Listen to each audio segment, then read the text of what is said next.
This episode was so amazing. I feel like crying because it had me on a roller coaster. Like it was so amazing. On Viv, once I saw on Viv, it was it for me. I was like, The original Aunt Viv. Like you have Fresh Prince and Tia yes, and not Tamara the all up in here. Sister, sister, yeah. I lived for it. I've got a deeper love inside.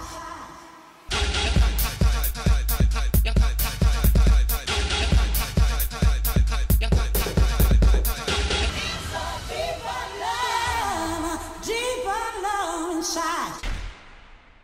Hello, everybody. Welcome back. We're here with another episode of Pose that we're reacting to. Now, what was this episode called? Is it Take Me to Church? I think it's cool. I think so. I'm not 100% sure. Take Me to Church. This was the backstory of Pray Tell's character, played by the fabulous one. Billy Porter. I love him, by the way. I've Oh been my God, he's amazing. every single episode where he sings. I'm like, I don't know why this has not been in my life already. Oh man, this was the episode of all episodes, Michael. I was living.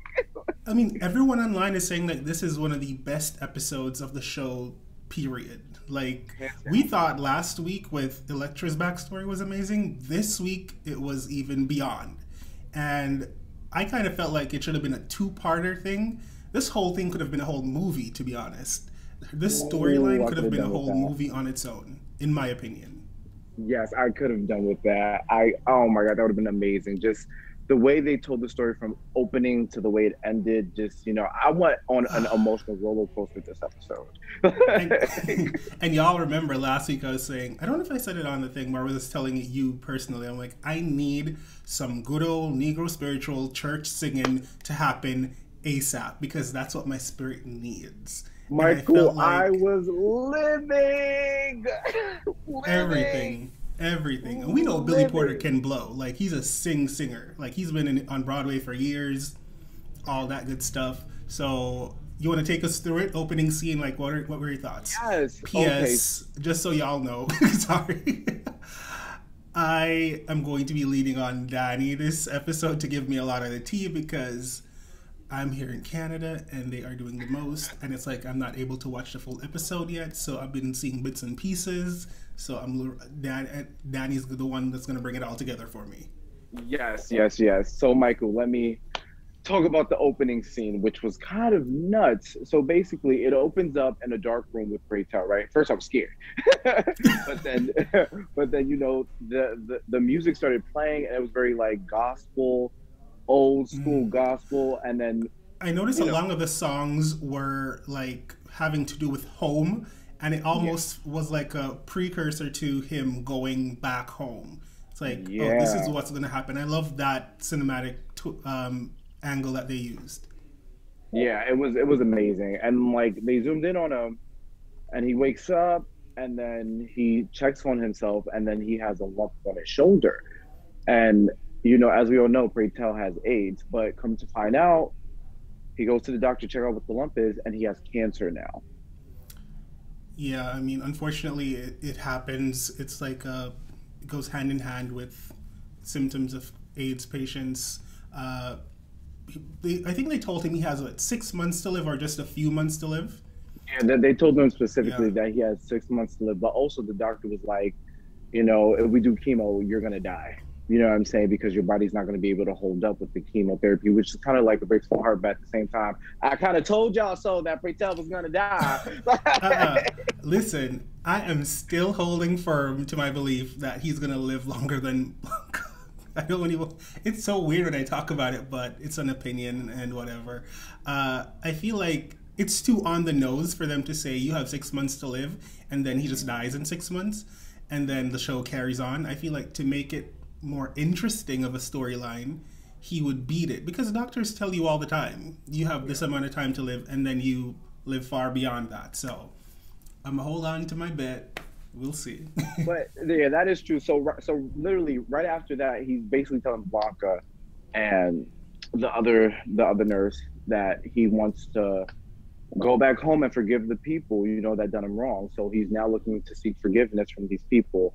So we fast forward a little bit to him taking Wait, a what do bus. you think though? Like, would you be that person where it's like a life altering thing happens or life and death situation is like coming upon you, you're about to die? Do you want to go back home and make amends with people that have wronged you, or are you like, let me just try to live the rest of my life happy and for me? Like, what would you have done?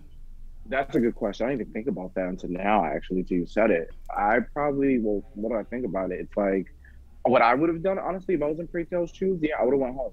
I would have went home. Because it's like, if I haven't been here for a very, very long time and been living through grief and struggle, it would be nice to get around Closure. people that I know, yeah, Yeah. closure, but also around people that love me, like just to be around that for the most part from what we know, Right. like I, so. I agree. I would have probably done the same. I'd have probably wanted to see my family just to tie up whatever loose ends I might have had, or, just to see them one last time because, Yeah. the end is near. So we get to his childhood home, which it looks like he grew up pretty well. Like the house is cute, I was But like, okay. Yeah, like Fairy Tale did not grow up in a shack. You can tell it was like in the south. It was like maybe upstate. I'm not too sure exactly where the house was, but it was a suburb. Yeah. And you could see him looking at the kids playing and him seeing his younger self. And I was like, wow, that's really cute. I love that whole scene. And his mom comes out. I did not know his name was Prayful. Prayful. Oh, his name is Prayful. I was like, who's Prayful? I was like, you mean Prayful? It was just interesting to see that. But it was just beautiful. And it would make sense with his background that his name would be Prayful. Right. I was like, this is an interesting name. You can tell his parents were deep, deep, deep Christians, like in the church, like they built that church that they were in. Yes. And then it's funny because as he saw his mom and his mom was welcoming, I literally thought to myself, oh, there must be no tension here. Yeah, I Like was I kind of was confused by I that. was like, she literally came out like, Prayful, is that you? Like, come on in. I'm cooking catfish. Like, let's eat. Your aunties are here. Aunties. First of all, Michael. Oh my God. Michael, I was not mentally prepared to see I knew Aunt Jackie, Jackie. and Aunt Van. I know Jackie Harry was already going to be a part of the show. I didn't know in what capacity because she tweeted last week like, oh, I'm going to be on Pose, just so you guys know, cat's out of the bag. I was like, I don't know what character she's going to play, but I cannot wait. But Aunt Jackie. or 90s fantasy reunion that we never thought would happen and we didn't even imagine could have happened just happened. Like two of the most beloved black women from 90s sitcoms coming together as aunts for Michael, this I live. episode, oh my God, this episode was so amazing. I feel like crying because it had me on a roller coaster. Like, it was so amazing. Aunt Viv, once I saw Aunt Viv, it was it for me. I was like, the original Aunt Viv. Like you have Fresh Prince and yes, Tia and not Tamara the- all up in here. Sister, Yeah. I lived for it. yes. So what did you think about the scene at the table as they're all talking to Praytel and they were like, Yeah, I appreciated the fact that they sped things up. They didn't like draw out him telling them why he came. yeah. Comes in, the aunts are there with the mom, and it's beautiful. It feels like home to me. I'm like, ugh, I can just smell the fish frying, even though the fish didn't look like it was fried properly in the scene. I don't know. It looked, it even like catfish. It looked like the whitest. It was a little pale, but it was like, whatever. It's for TV. But he sits down there like, how's New York? How are you doing? Do you need money? Is that why you came? And he finally tells them, I have AIDS and I'm dying. The mom could not... are you okay? Yeah, I'm good. It was just like the whole episode had me crying. If I cry, don't be surprised, y'all. Okay, I'm an emotional wreck. But yeah, I'm listening, Yes, Michael. you're very emotional. I'm not that emotional. I don't know what's wrong with me. Because Oh, we be God. watching stuff and you be like bawling and you're so My God. you can't control yourself, and I'm sitting there like, okay. Yeah, no, But no, it's just, yeah. The the mom couldn't mom handle it. couldn't take it. She had to leave the room. And I get that. I'm like, I don't know how I would feel if my kid came home and told me that they're about to die, because no parent wants their kid to go before them, you know? Yeah.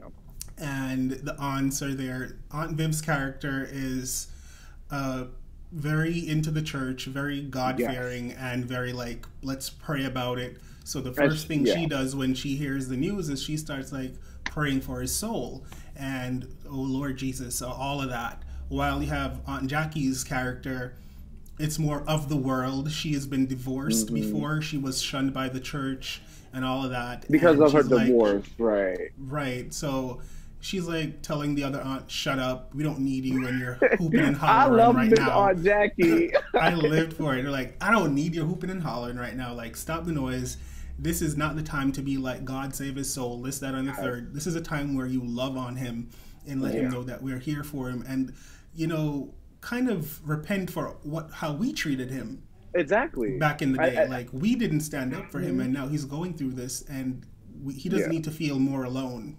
And then, he doesn't feel alone, but also you see it come full circle with Aunt Jackie at the end, which we will get to. But yeah, Aunt Viv reminds me of those aunts at Thanksgiving where, you know, they have that shitty comment and you be like, oh, but where's your husband? Like one of those aunts, you know what I mean? Like there's always that one. There's always that one aunt. So yeah. So we get to see Pray Tell go to church. We get to see the new pastor of the church. Michael, wait, hold on. Before we get into it, let's make this very clear. Right as that scene was going, right before Pray Tell walked into the church, he was informed that his former lover from when he was young and growing up is now the pastor, right? So just let that sink in for a second. Like, imagine hearing that news and you haven't seen this person for years, right? So Pray Tell goes to the church, and when I tell you, it was the most beautiful singing from, I forget their names, but it was a woman and a man, and they just started singing the most beautiful song, literally cried. And you could tell it was really hitting Pray Tell too. Prayful. Yeah. Prayful. Prayful went up and lived his Whitney Houston fantasy, you know? Oh! It was like Preacher's Wife on the altar, like singing his heart out. I was living for it. Michael, literally, I was on the phone with my ex on FaceTime, and literally, we have rewinded it so many times to watch it. We have rewinded it so many, and that was like towards the. All right, so I'm gonna bring everything up to speed here. So, as Pray Tell's sitting in the church, right, his ex comes, the pastor, and he's basically talking to him, and basically was like, you know, I thought I was your world. I thought I was the one that was gonna be with you. And the pastor married his high school best friend, who knows that the pastor was gay and had three kids. It's not new to me. It's not like unheard of, because when you're in a small town and a Christian community, you sometimes people see you as a kid and they see you are a little, you know, swish, and they just say, oh, he's gonna grow out of it. In the Black community specifically, they're like, oh, he'll grow out of it. And as you get older and you aren't, they pray with you. They try to like really reel you into the church and try to like push this life onto you. And because you don't want to disappoint anyone, you don't want to be an outsider, you kind of just go with the punches. And as a young girl in the church as well, a young Black girl, it's like, you're supposed to go and marry. And even though you know this guy's history, you're still going to marry him, because in your mind, you're like, God will change him. God will deliver him. And it's like it's a real thing in the church. I know of a lot of pastors who are over here, and they, because of religion and the community, they go over here and they marry and they have the kids with the picket fence, and they still dabble over there, and it's a whole thing. It's a whole thing. Y'all watching, if you're Black and you've been in the church, you know. And you know. You know that we know. And it's like, so after they have the whole first meeting, he invites Prayful over. I like saying Prayful. I'm gonna start calling Prayful Prayful. I Like I just love think the that Prayful name. I've never heard anyone with that name before, but it's like a really nice name. I could get yeah, behind it. Prayful. Like I was like, see, a lot of people say they don't like Pray Tell. I was living for Prayful. When I And first heard Pray Tell, I was like, but Prayful, I can get behind it. yeah, definitely that. So as we've seen that scene happening, he gets invited over to the house, right? So for dinner and stuff. And he was like, "You sure?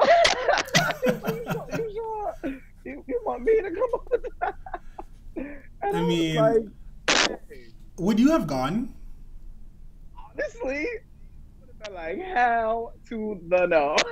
I don't know. Absolutely not. Like, my old high school best friend gonna marry you, the love of my life. But I mean, Pray Tell is like in his 40s or 50s at this point, so I don't think he would be holding a grudge that much. It's been like 20 odd, 30 odd years since he's left his town, you know? So even if the guy's with his high school best friend, I don't know if he's that hurt by it. Yeah, and plus he went back to forgive too. Yeah. So let's keep that in mind. He did go back. So in his predicament, yes, you know, it was the right thing for him to go to the dinner just to see how everything played out, but also for the storyline to continue. Speaking of the storyline, we get a flashback of them singing "Oh Happy Day" in the church. I was like, woo! And the boy that was playing Pray Tell, Prayful, Yeah. I met him. Like in real life? Yes, in real life, like the young Prayful. I met him. He had did a show when I was with the ex that I was on FaceTime with. We both met him. We had dinner with him and everything. He's a really, really amazing singer and talented guy. So shout out to you for doing your thing. But yeah, cool. Seeing it and him singing "Oh Happy Day" and stuff, it was just so amazing to me. And then you got to see how they first got together and when they basically cleaned up the church, you know, and then kissed at the top. It was a lot going on with that. But at the same time, I was just like, child, my little black gay heart. I really appreciated a lot of the flashbacks that they presented in this episode. I really appreciated a lot of the storytelling. Some parts it felt a little rushed because it's like you have an hour basically to tell this entire backstory. And it felt so nuanced, a little more than Elektra's backstory, where it felt like I almost needed more time with these characters in order to feel the full effect of it. That's how I'm like at the beginning. Could have done a 2-part, like you said. They could have done it. Easily. Don't get me wrong, it was still one of my favorites and a great episode of the world, but they could have done a 2-part, like, oh my God. So we have the flashback moment, right, Michael? And then now we see the dinner table scene where he's with, you know, his ex-best friend from high school. I'm not sure if her name was Ebony. I'm not 100% on that. You know, it went by so quickly. I was just really here for the whole episode overall. But they're at the table, and then the pastor got a call because somebody was about to pass away, so he leaves, and he gets up and asks Prayful, "Will you be here when I come back?" I was like, I was like, Michael. I was like, "Will you be here when I get back?" What you think about that? I mean, I appreciated it because you could tell that he is remorseful of how things ended with them, and that Prayful couldn't see home within him and stay. And even though he has his new life, he understands, the wife understands, and Prayful understands that their connection, their bond, it's unbreakable, and it doesn't matter how many years have passed, there's still something there. And I don't think the wife was insulted. I think the wife saw it as, this is a moment. This is something that my husband needs to do to wrap up this chapter of himself. Oh, agreed. Because right as he leaves, she pulls Prayful into the kitchen, and she's basically having a conversation with him about how to pleasure him. And then Prayful just straight up says to her face, "You know he gay, right?" And she's like, "Well, you know, God can forgive." They had this whole conversation about, you know, their religion and whatnot. And then Prayful was just like, "Well, you know, your God and my God, we're two different gods." You get what I'm saying? Like, that's basically what it comes down to. A lot at of the end people of the feel day. that way, Yeah, and it was just so crazy to see because you could tell she really, really wanted Prayful's help and in that moment, like, I really need to connect with my husband. And Preto, Preto don't give a shit. He was like, he gay. Like, you cannot change that man. So it was just interesting to see that dynamic, because knowing that they were high school best friends and just the way that went about. But now what really got me erect, Michael, was when he was outside smoking a cigarette and the pastor came by and they went for a walk. Oh, he was like, "Want to go for a walk?" I was like, "Michael, I'm about to cry," because it was just like the conversation that they need to have. Yeah. So they had the conversation, and in that conversation, he basically tells Prayful that he still loves him, and he wants to be with him. He kisses him. He's like, "No, you're just gonna leave all your wife and kids and everything." He was like, when it comes down to it, he was just like, "Yeah, you know what I mean." And in my mind, I was like, "There's no way he's gonna leave his wife and kids for Prayful." I knew he would. I was like, in my mind, in that scene, I'm like, he's going to, and the wife's gonna understand. I'm like, this is something he needs to do for himself, and because she's a woman of faith and she knows at the end of the day Prayful's gonna die and he's gonna have to come back to me, she's like, it's all right, you can go for a few months, wrap that up, and come back to me. I felt that very much. Yeah, it was just like, ooh, that whole scene with them kissing and talking, it really hit home. Like, oh, I don't want to cry, y'all. I'm like an emotional wreck. Jeez Louise. So don't mind me. But just seeing that, it really hit home for me, because it's like, this guy, the pastor, was basically hiding himself his whole entire life and building a family with his kids. So he's only loved one man. Yeah. And knowing that this person's gonna die, and this person that you love, and you say to them, "I was there in the beginning, let me be there with you to the end," really was like, wow. It was crazy, because I really felt for Prayful in that moment. I was like, yo, then maybe there is hope. I don't know, but we'll see. I mean, you kind of have a lot of relatability to that specific story, so yeah, not putting your business on Front Street, but I get why it's so like heart-wrenching for you. Yeah, it was. So yeah. But with that being said, it was like, Preto goes, at 5 o'clock is when my bus leaves. And, if you're going to show up, show up. And as we all know, he did not show up. So we moved back into the scene where he talks with his mom. And now he's home, he's talking to his mother. Come to find out, Pratel's dad had died early, at a really early, like when he was basically a young kid, and she married a new man. And he used to abuse him sexually. Yeah. See, like, would you like to speak more about that situation? It was a real conversation between a lot of black people, or young black boys, and their moms, because a lot of time a man comes into their lives and this man is abusive physically, sexually, emotionally to the kids, because it's not his kids. And because the mothers feel like they are single, they need a man, especially like people back in the freaking 60s, 70s, 80s. Oh my God, yeah. Just as a woman, it was so scary to branch out on your own and be independent and juggle kids. Like right today, women don't need that. Like, but back then it was really hard for them to see themselves as single parents. So any man that would stick around and pay a bill and like protect them, they would tolerate for a lifetime. They would be and basically turn a blind eye. They would turn a blind eye. So Praytel was being abused sexually. He talked to her about it. She didn't believe him. This story, I've heard it so many times. It's really sad, but it's a very true and real story.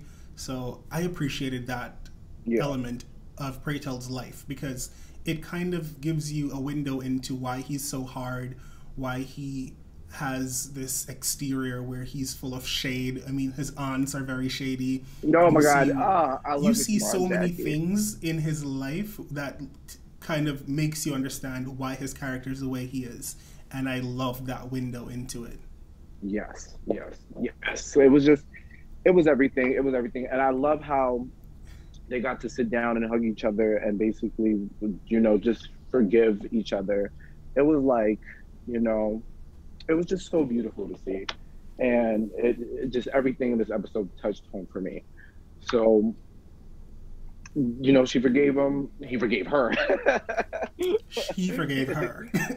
And I always feel like this forgiveness thing, it's not for the mom to feel better. It's for Pray Tell to just go back to New York and live out the rest of its days, not having that weigh heavy on his chest, like, I'm still upset. I still have because y'all resentment. don't kick me out from the church. Yeah. I always, everyone says it, but I believe wholeheartedly forgiveness is not for the other person, it's for you, so you can move on. Sometimes you tell yourself for years, I don't need to forgive them. It doesn't bother me. I'm not bothered. You bothered. Like, whether you want to, whether you want to accept it or not, it was something that affected you, and it's hard as humans to just turn feelings off. So I love that he did this little forgiveness tour, not asking people for forgiveness, but going around and making amends, and within himself saying to himself, I've had the conversation that needs to be had, whether it is that they apologized or they didn't, I'm gonna let it go because this is the last time I'm dealing with it. Ooh, that's right. Praise! Praise. On a good Sunday, too. Speaking about good Sundays, they go to the church for the final time, and this is where Prayful, aka Pray Tell, sings his song. And when I tell you, when he had the all white on, and then the church was singing, just reminded me of The Preacher's Wife and Whitney Houston, and I was like, that's literally what I was come on, Pray Tell, like, give me everything I need in this moment. Literally, that's literally what I was getting. And I watched that so many times. I just replayed it because it was just like, I've been waiting for an episode to see him sing because I love Billy Porter's voice. Billy Porter, he can sing. Like, have you ever listened to him sing those songs from the from the 90s? It's amazing. Yeah, he is impeccable. He's an amazing black man, and it was just the whole thing, blackness all over. Like even with the music, with the "Killing Me Softly" cover, it was everything. But you can tell in that moment while he's singing his whole heart out, praying, just getting everything out, all these emotions. You can see the pastor. You can see the pastor really just sitting there, like, oh, okay, well, this is it. Like, I really care about you, but that's it. Yeah. And yeah. So, Danny, what would you give Pose for this specific episode? Episode 4, Take Me to Church. Like, 0 to 10, it's a 9 for me. Like, it's almost a 10. It's just because I felt like this episode could have been a 2-parter. It just had so much story, and I wanted so much more time with the characters. I love the fact that they chose 2 iconic 90s aunties to come on the show, because right then and there it almost felt like I already knew the family. It didn't feel like, oh, I'm being introduced to a brand new character and I have to learn these stories. It felt like I already knew them. But what would you Agreed. A 9 as well, because we could have had more story with it. It could have been drawn out. It was just a beautiful episode for that Sunday, and it was just amazing. And like you said, I second everything you said. And it was just so iconic to see Aunt Viv and Miss Jackie.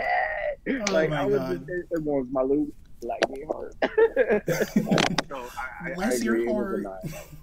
Yes, it was a really amazing episode. Guys, don't forget to like, comment, subscribe to this channel. Go follow Donnie. I said Donnie. Donnie. Yeah, it's so funny because usually people call me Donnie, or they call you Daniel. I'm like, my name is Danny. My actual name is Dick. DANNY, nothing extended, nothing. Danny, go follow him on Twitter. He is a riot. He is on Instagram, same thing. It's in the description below. Go follow me on Patreon if you want a lot more exclusive content. Ding! But until next time, bye guys. Love you. Hey beautiful humans, I have so much more content. Come on, watch my shit.